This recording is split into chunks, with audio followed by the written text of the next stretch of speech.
Iran इन दिनों वैश्विक सुर्खियों में छाया हुआ है, जहां आर्थिक संकट और जनता का गुस्सा सड़कों पर उबाल मार रहा है।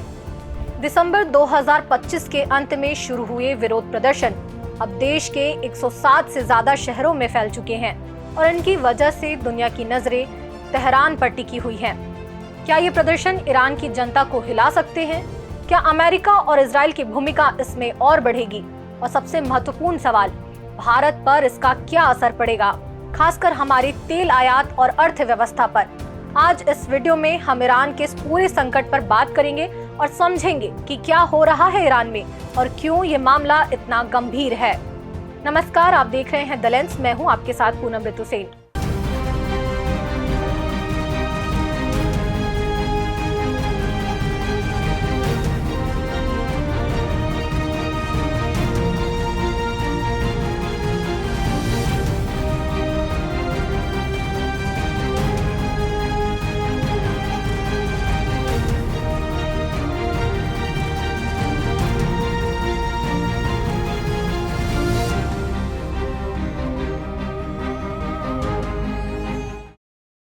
सबसे पहले बात करते हैं कि ईरान क्यों चर्चा में है। 2026 की शुरुआत में ईरान में बड़े पैमाने पर विरोध प्रदर्शन शुरू हुए हैं, जो अब तक के सबसे बड़े प्रदर्शन में से एक है।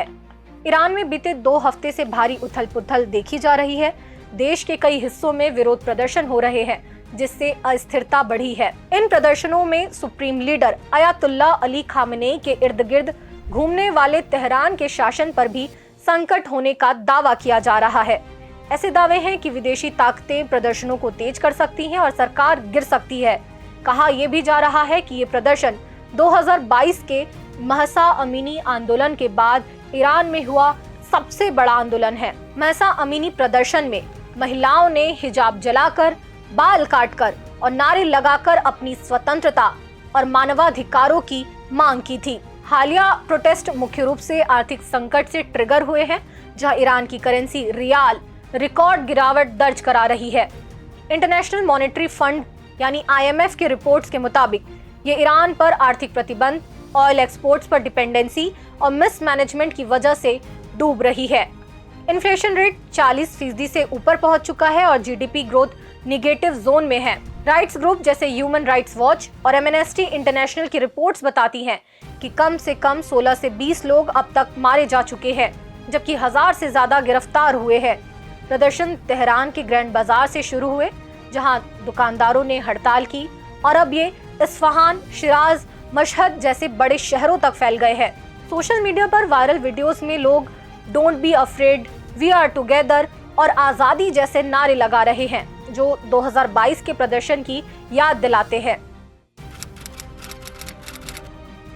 हालिया प्रदर्शनों की मैं बात करूं तो 27 दिसंबर 2025 से ये चल रहा है और अब ये और भी तेज हो चुके हैं। ईरान की करेंसी रियाल तबाह हो चुकी है। इस बात को ऐसे समझिए कि एक अमेरिकी डॉलर के मुकाबले अब 42,125 ईरानी रियाल पहुंच गया है, जो रिकॉर्ड लो है।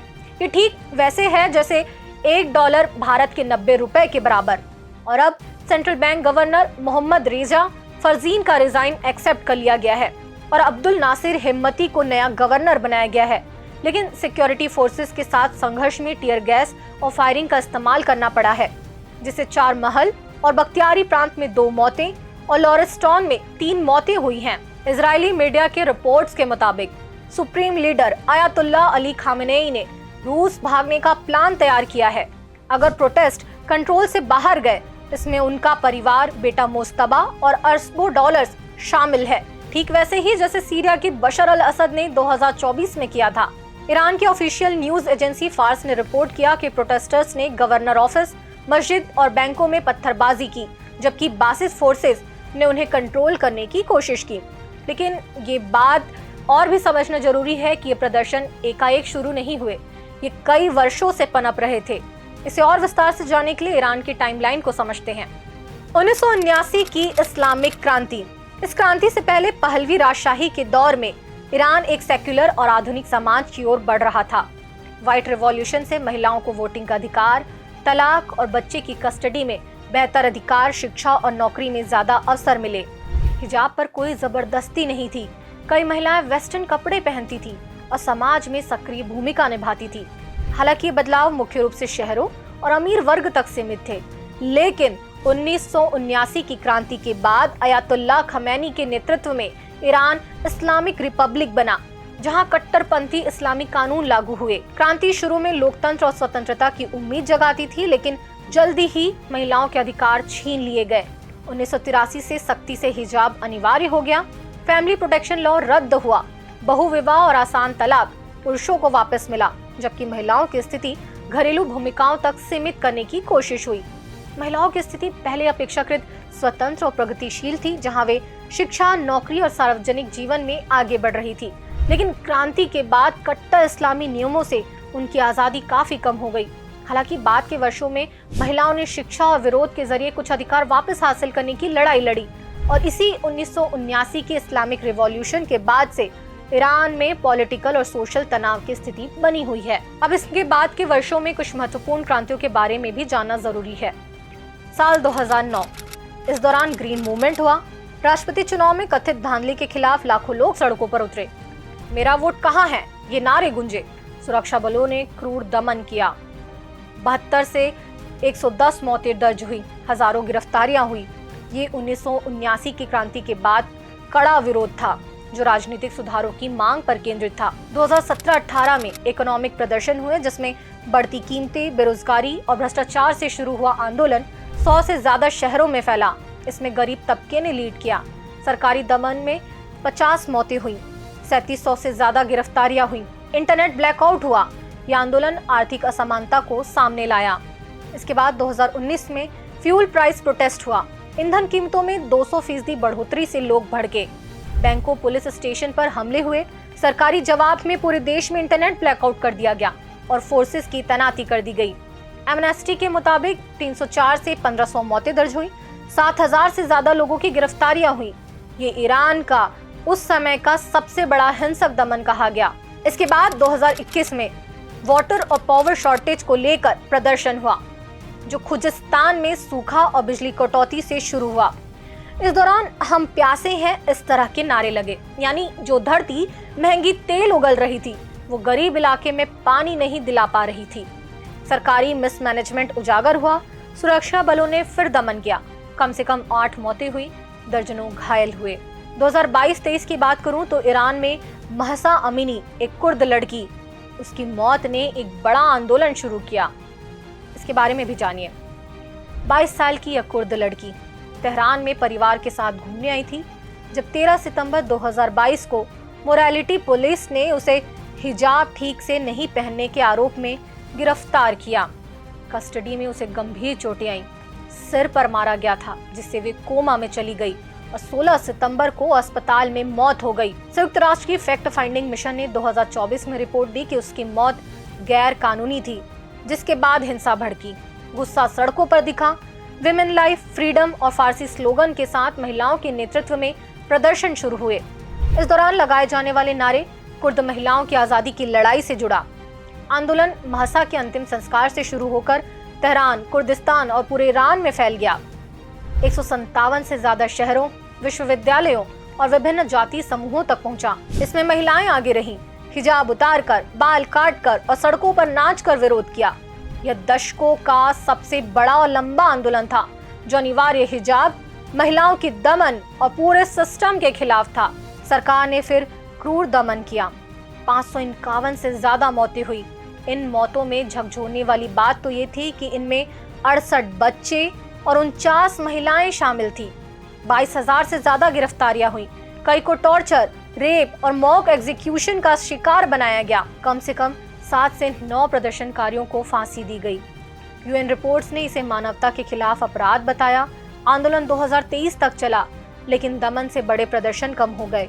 हालांकि महिलाओं का हिजाब न पहनने का सिविल नाफरमानी जारी है। यूएन रिपोर्ट्स के मुताबिक ईरान में महिलाओं को सेकंड क्लास सिटीजन बनाया गया है। अनिवार्य हिजाब सख्ती से लागू है। नए कानूनों से और सजा बढ़ाई गई है। 13 साल की उम्र से लड़कियों को शादी कानूनी है। हर साल हजारों चाइल्ड मैरिज होती हैं। ये आंदोलन महिलाओं की आजादी, जीवन और स्वतंत्रता की मांग का प्रतीक बन गया, जो दुनिया भर में गूंजा। इसके बाद 2025-26 में हालिया प्रदर्शन शुरू हुए। लेकिन इसके पहले जून 2025 में इजराइल ईरान 12 दिवसीय युद्ध हुआ और सैंक्शंस से इकोनॉमिक क्रैश देखा गया।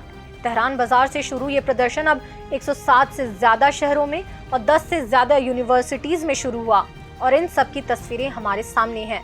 सोशल मीडिया में ये वीडियोस वायरल है।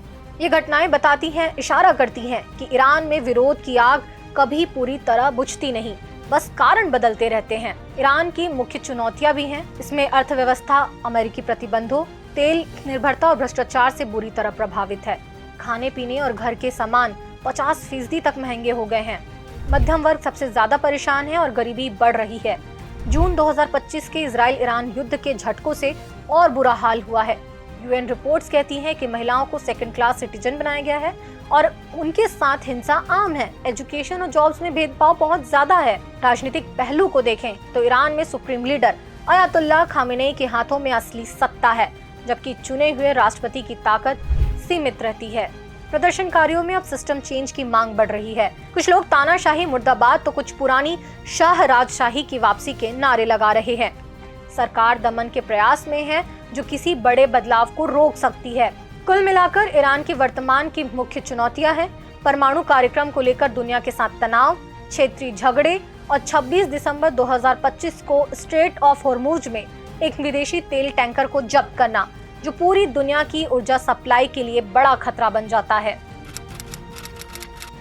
ईरान की इन सब घटनाओं के अलावा अब सवाल ये है कि अमेरिका और इजराइल के साथ ईरान का क्या कनेक्शन है। अमेरिका ने ईरान पर नए प्रतिबंध लगाए हैं जो ड्रोन और मिसाइल के प्रोलिफरेशन यानी उसके विस्तार से जुड़े हैं। ये प्रतिबंध अमेरिका की मैक्सिमम प्रेशर नीति का हिस्सा है। राष्ट्रपति डोनाल्ड ट्रंप ने ईरान के प्रदर्शनों का समर्थन किया है और चेतावनी दी है कि अगर ईरान अपना परमाणु या मिसाइल कार्यक्रम फिर से शुरू करता है तो हमला किया जा सकता है। अमेरिकी विदेश विभाग ने अपनी फारसी भाषा की सोशल मीडिया पोस्ट में प्रदर्शनकारियों के साहस की तारीफ की है। दूसरी तरफ इजराइल, जून 2025 में ईरान के साथ 12 दिन का युद्ध हुआ, जिसमें इजराइल ने ईरान के परमाणु ठिकानों पर हमले किए और अमेरिका ने इसका समर्थन किया। इस युद्ध से ईरान की अर्थव्यवस्था को और बड़ा झटका लगा। दोनों तरफ से सैकड़ों लोग मारे गए। अब 2026 में फिर से तनाव बढ़ने का डर है, क्योंकि ट्रंप और नेतन्याहू की मीटिंग में ईरान सबसे ऊपर एजेंडे में था। ईरान बार बार कहता है कि उसका परमाणु कार्यक्रम पूरी तरह शांतिपूर्ण है, लेकिन पश्चिमी देशों को इस पर शक है। भारत इस मामले में संतुलन बनाए रखने की कोशिश कर रहा है। एससीओ मीटिंग्स में इजराइल के हमलों की निंदा से भारत अलग रहा, लेकिन ईरान से राजनयिक संबंध जारी रखे। जनवरी 2025 में विदेश मंत्री की ईरान यात्रा हुई थी। भारतीय दूतावास प्रदर्शनों पर नजर रख रहा है और भारतीय नागरिकों, खासकर छात्रों को निकालने के लिए रास्ते बना रहा है। लेकिन इस बात पर गौर करना होगा कि ईरान से हमें करीब 10% तेल आयात होता है। अगर सप्लाई रुकती है तो तेल के दाम बढ़ेंगे। $120 प्रति बैरल तक इसके दाम जा सकते हैं, जिससे भारत में महंगाई बढ़ेगी और रुपया कमजोर होगा। चाबहार बंदरगाह प्रोजेक्ट, जिसमें भारत ने बड़ा निवेश किया है, खतरे में पड़ सकता है। बासमती चावल और उर्वरक जैसे व्यापार पर भी बुरा असर पड़ेगा। तो ये था ईरान का पूरा हाल, आर्थिक संकट से शुरू होकर राजनीतिक अशांति तक। क्या ये प्रदर्शन सत्ता परिवर्तन लाएंगे? ये सरकार बातचीत से सब काबू में कर लेगी? क्या अमेरिका और इजराइल का दखल और बढ़ेगा और भारत को अपनी ऊर्जा सुरक्षा कैसे बचानी होगी? आपका इस पर क्या कहना है, हमें कमेंट्स के जरिए बताएं। अगर आपको ये वीडियो इन्फॉर्मेटिव लगा तो लाइक, शेयर और सब्सक्राइब जरूर करें। लेटेस्ट अपडेट के लिए बेल आइकन दबाएं। मिलते हैं अगले वीडियो में नए विषय के साथ।